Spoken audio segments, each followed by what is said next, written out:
I want to recognize South Africa's leadership in vaccine and pharmaceutical manufacturing. Some of your companies are already in Nairobi. I remember discussing this with your new ambassador to Nairobi yesterday.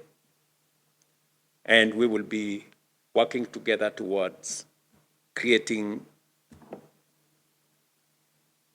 an ecosystem that does not make Africa vulnerable as we saw during the COVID time.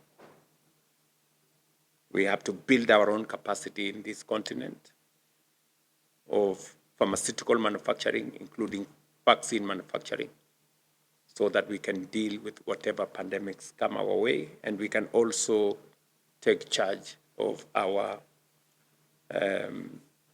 health requirements as a continent. In fact, I remember yesterday your ambassador mentioning about Aspen and the kind of investment they want to make in Nairobi and the footprint they are already establishing in Kenya. And I did commit that Kenya is going to support, find necessary partnerships that will support that manufacture. Mr. President, you and me discussed the whole subject about migration and the need for us to provide opportunities in our continent. I think part of the challenge South Africa is facing because it's a much more developed country, and therefore it's easier for people to come here to look for services, to look for opportunity. The answer to this is to make sure that services and opportunities exist everywhere in our continent to avoid some of the challenges that we are facing. And therefore, as a champion as I spearhead the reform of the AU and its structures to make it fit for purpose and to better articulate the position of our continent on matters of investment, on matters of access to resources for our development. The leadership of South Africa on matters to do with peace and security in our region. I want to commend you as we undertook the process in South Sudan. South Africa played a major role. As it is now in the Sudan, we are all engaged. And South Africa, as a member of the P5, has provided immense guidance. And I want to confirm that we are working jointly on matters peace and security in our continent. And Kenya will continue to play our rightful role in making sure that we contribute to the peace and stability in our region, whether it is in the DRC, Congo, in Somalia, or in the Sudans. And I want to reaffirm Kenya's commitment to working closely with South Africa in advancing reforms at the AU on matters to do with peace and security, and also on global governance. And allow me at this point, Mr. President, to commend you and South Africa on your leadership of the G20. It was a moment that this continent presented what we believed were continental priorities. And even though there were challenges of multilateralism, but South Africa stood firm and articulated the position, the collective position of our continent, our priorities, the reform of the UN system, the reform of the international financial architecture, the industrialization of our continent, and the need for our continent to play its rightful role in the discourse that is going on globally. And I want to commend you, Mr. President, and South Africa for projecting the African position in the best way that it could have been done. We just finished the Africa Forward Summit in Nairobi a couple of weeks ago, and we will be carrying the same message to the G7 as the African position as was fashioned at the G20.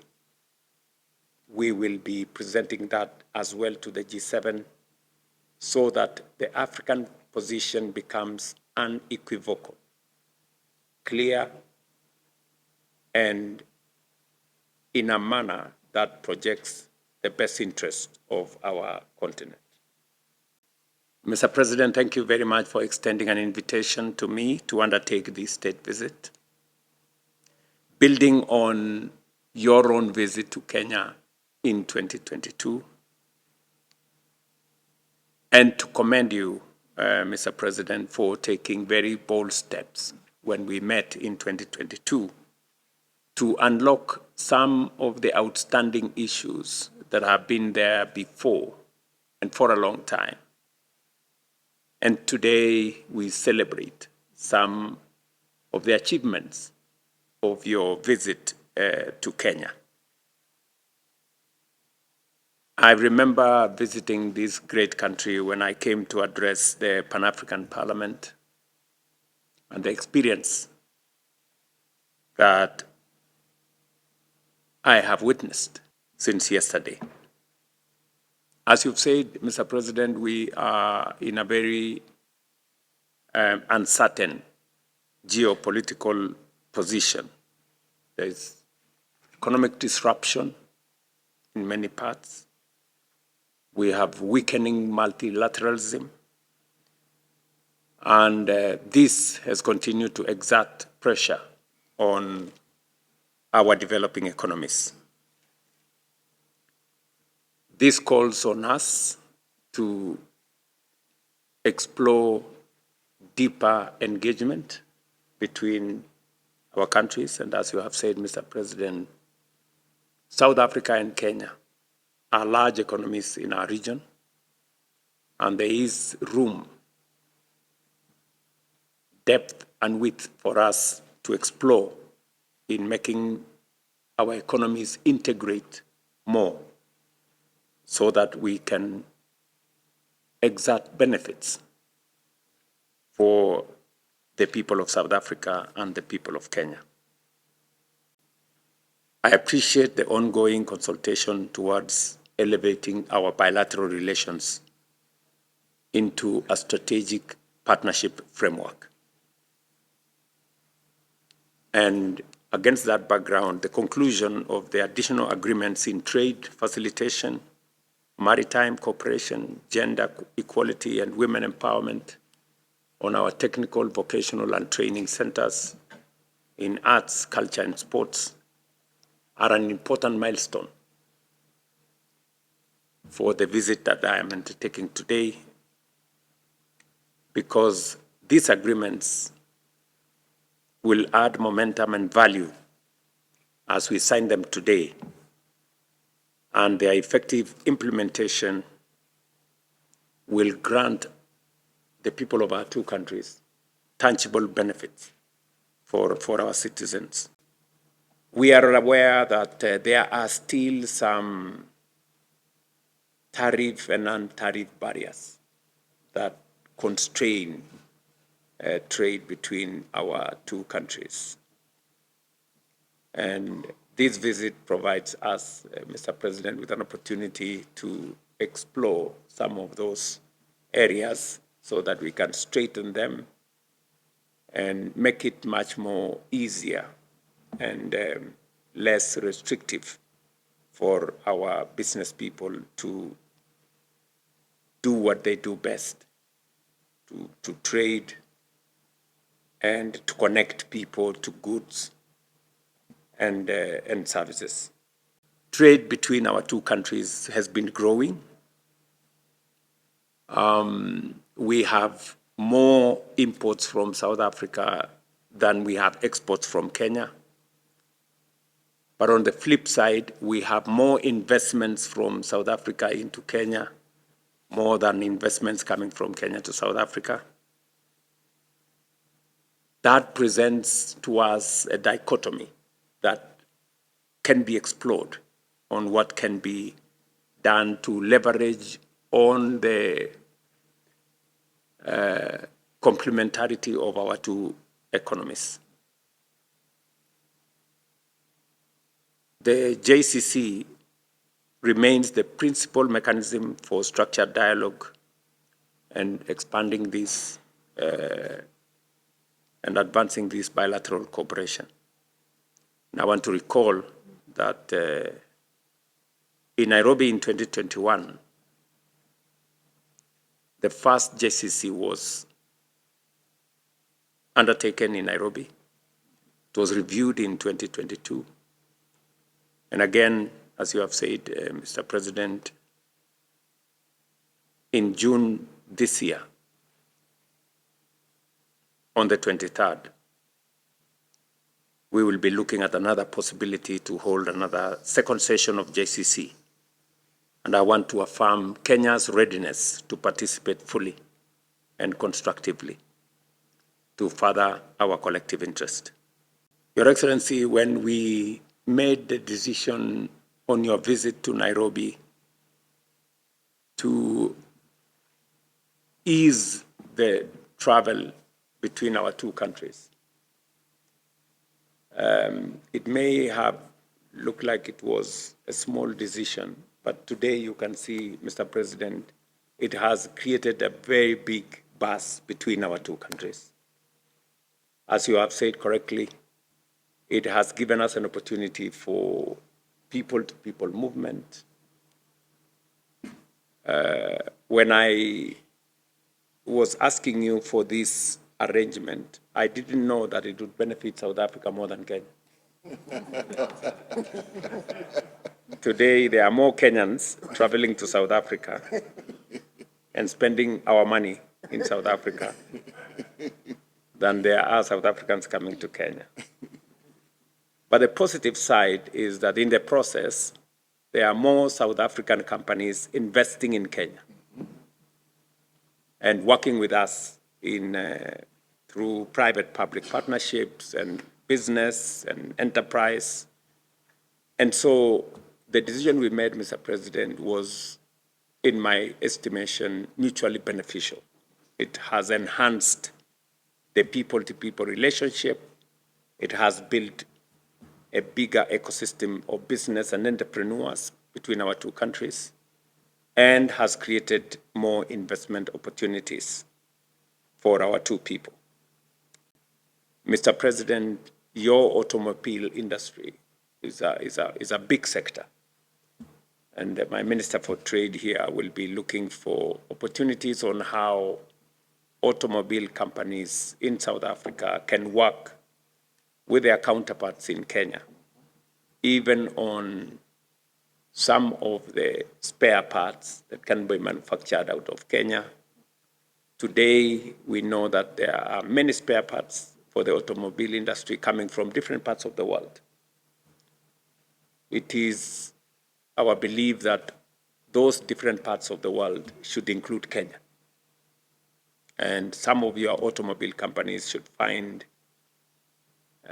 in our special economic zones, in our export promotion zones in Kenya, a space for them to manufacture, especially for the Kenyan and the East African market out of Kenya.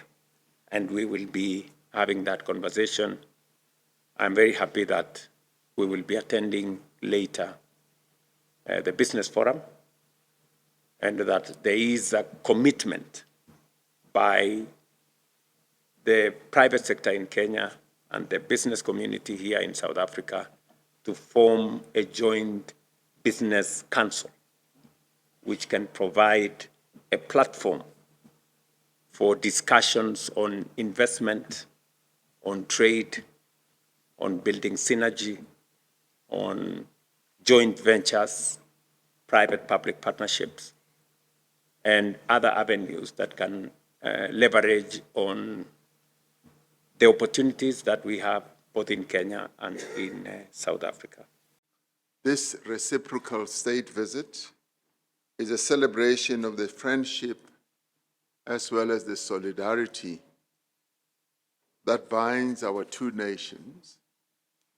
Ours is a relationship that is rooted in shared values, mutual respect, and a common vision for democracy, for peace on our continent, and for prosperity for all our sister countries on the African continent. This visit builds on my state visit to Kenya in November in 2022, where you so warmly welcomed me and my delegation. But it also builds on the many engagements that we have had through our Joint Commission for Cooperation. It reflects the growing strength of our ties and the determination of our two nations to work together for the benefit of our people collectively. South Africa and Kenya are leading economies in our region. As such, our partnership carries significance not only to our citizens of Kenya and South Africa, but for the broader African project of integration, industrialization, and inclusive growth. I welcome the successful convening of the 7th of the South Africa-Kenya Joint Trade Committee, which was held in Pretoria in April. These discussions reaffirmed our shared commitment to building a balanced and mutually beneficial trade relationship between our two countries under the African Continental Free Trade Area.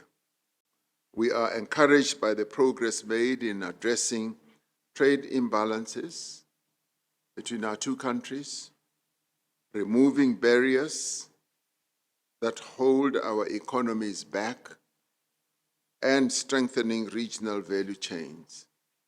Importantly, our cooperation is expanding into new areas as well: green energy, climate-smart industrialization, digital trade, artificial intelligence, maritime cooperation, e-mobility, and skills development. These are areas that both our economies are venturing into.